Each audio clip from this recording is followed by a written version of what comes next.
पुटका विधायक संजीव सरदार ने किया नामांकन, शामिल हुए हजारों की संख्या में समर्थक, कहा पूरे राज्य में झामुमो की लहर। पुटका विधानसभा क्षेत्र से झारखंड मुक्ति मोर्चा के विधायक संजीव सरदार ने सोमवार को आगामी विधानसभा चुनाव के लिए अपना नामांकन दाखिल किया। इस दौरान उनके साथ हजारों की संख्या में समर्थक और पार्टी कार्यकर्ताओं की भारी भीड़ मौजूद रही। नामांकन के बाद मीडिया से बातचीत में पुटका विधायक संजीव सरदार ने झारखंड के मुख्यमंत्री हेमंत सोरेन की तारीफ करते हुए कहा कि राज्य में हेमंत सोरेन और झामुमो की जबरदस्त लहर है। उन्होंने दावा किया कि जनता हेमंत सोरेन के नेतृत्व में महागठबंधन को दोबारा सत्ता में लाने का मन बना चुकी है। पुटका विधायक संजीव सरदार ने जोर देकर कहा कि आने वाले चुनाव में महागठबंधन की जीत सुनिश्चित है और राज्य में एक बार फिर झामुमो की सरकार बनेगी। उन्होंने अपने क्षेत्र के विकास कार्यों को लेकर भी संतोष व्यक्त किया। कहा कि पार्टी ने जो वादे किए थे उनमें से अधिकतर को उन्होंने पूरा किया। पुटका विधायक संजीव सरदार ने जनता से समर्थन करने की अपील करते हुए विश्वास जताया कि उनके कार्यकाल के दौरान किए हुए कार्यों का परिणाम है कि फिर से उन्हें जनता विजय बनाएगी।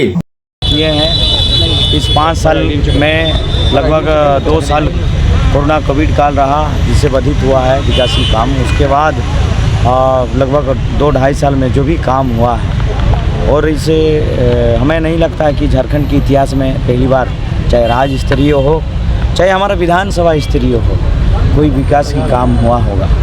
और उन सारे योजना का पहला प्राथमिकता रहेगा कि समय पे पूर्ण करवाना और उसमें सुचारू रूप से व्यवस्थित करवाना। कोई एक ऐसा काम, आप 5 काम बताइए जिसको आपको अभी आने वाले चुनाव के बाद करना है, जीते तो करना है।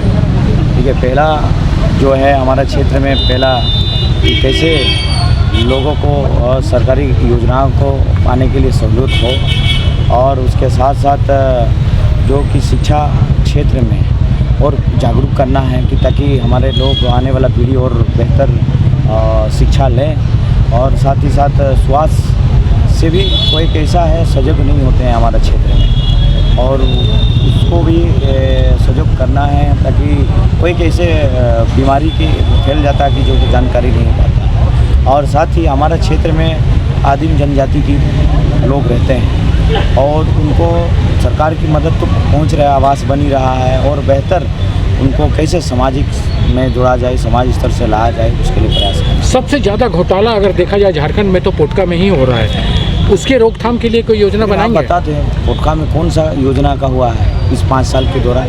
5 साल के दरमियान की बात है, हमेशा कोई, जहाँ तक मेरे को कहना है कि इस 5 साल के दौरान कहीं हुआ तो बता दें आप, और उसके लिए तो हम सजग रहे हैं। 5 साल में कहीं एक पुटका में घोटाला नहीं मिला। हाँ, हो सकता है इतिहास है पुटका में हुआ है, शौचालय घोटाला हुआ है, उसमें मुखिया जेल गई हैं, कैसे आप उसको डिनाई कर सकते हैं? ये हमारे कार्यकाल की समय नहीं हुआ है, इससे पहले डबल इंजन की सरकार में हुआ है, और उसमें भारतीय जनता पार्टी के सरकार में हुआ है।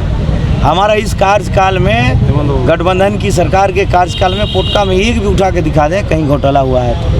संजीव जी, अभी तक पार्टी ने मतलब प्रत्याशी की सूची जारी नहीं की है, तो आप लोग मतलब किस तरह से पार्टी अपना काम कर रहे हैं, हम लोग अपना काम कर रहे हैं। धन्यवाद।